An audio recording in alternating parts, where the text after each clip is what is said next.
Welcome my fellow knights to another battle for Mount Blade Bannerlord. Today we have the Coalition and Bretonnian forces facing it out in a 500 player battle. That's right, every single unit you see on screen right now is a real player. These events are absolutely epic and I can't wait to show you this one. Let's jump in. The Coalition begin to form up. They've received reports of Bretonnian infantry on the horizon marching towards their positions. The Kingdom of Hordaland form up under their blue eagle banner being led by King Toto. They're fielding about 80 troops today, which is twice as many as normal. The Kingdom of Hordaland is growing in size.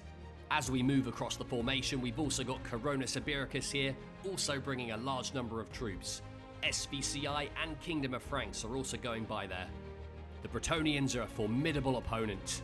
The Coalition will have to bring all their arms to bear if they're going to stand a chance of winning today. Let's move out to the front lines. Many of the Coalition men-at-arms will not be returning to their families today. However, it's a price they're willing to pay to drive the BRE scourge from their lands. This is a preemptive assault by the Coalition into BRE territory in order to bring the fight to them. Imperium Polskir sighted the BRE cavalry.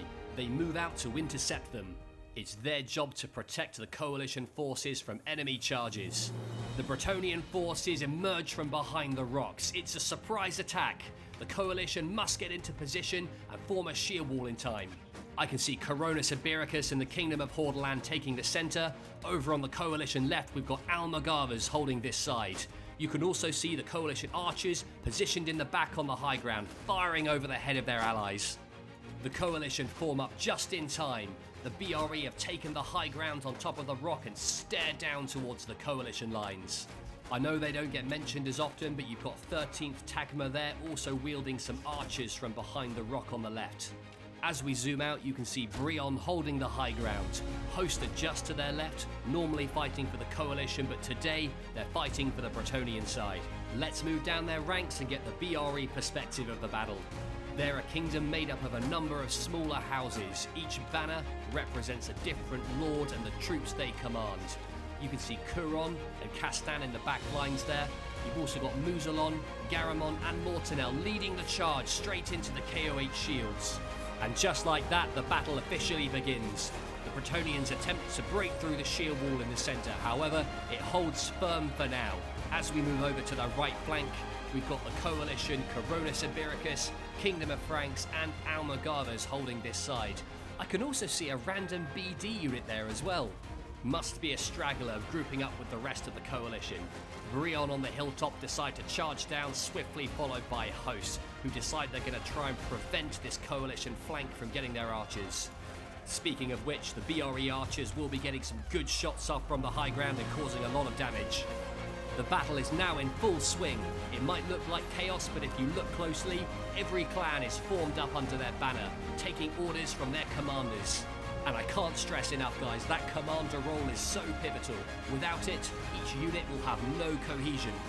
As it stands, there's about 150 BRE players versus 170 Coalition troops. The Coalition do hold the advantage for now, however, we know in these situations it's not over. It's absolutely possible for the Bretonnians to bring it back. You may also have noticed a cavalry engagement is taking place all around the battlefield. You can see the cavalry charging around, taking out troops that break away from the main formation.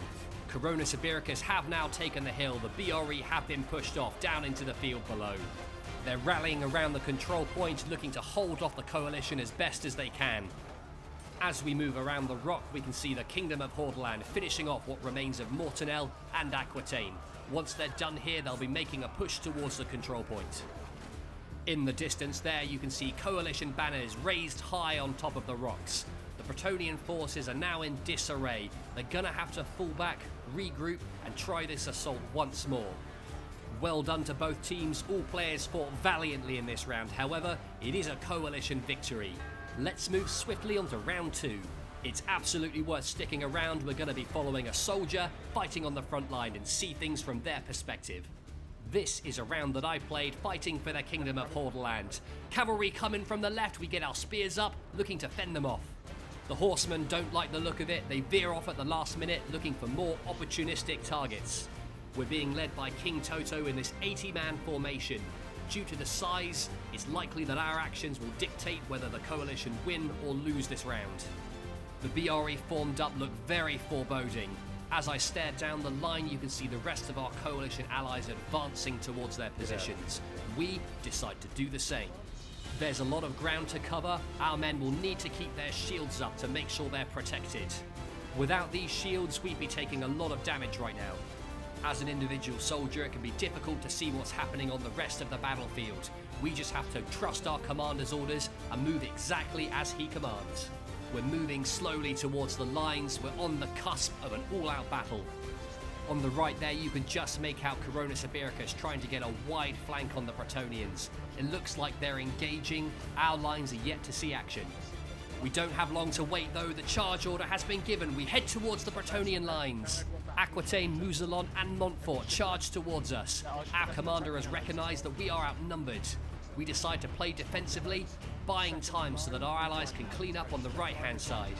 Aquitaine are pushing us hard on the left. They're trying to get behind us. However, we're moving with them, trying to counter them where possible.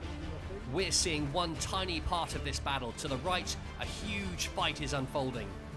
Aquitaine there regroup and they charge into our lines looking to break through. It catches me slightly off guard. I'm in the thick of it. I need to get back to my allies as quickly as possible. I recognise that I'm being left behind. I decide to head back towards the banner and regroup.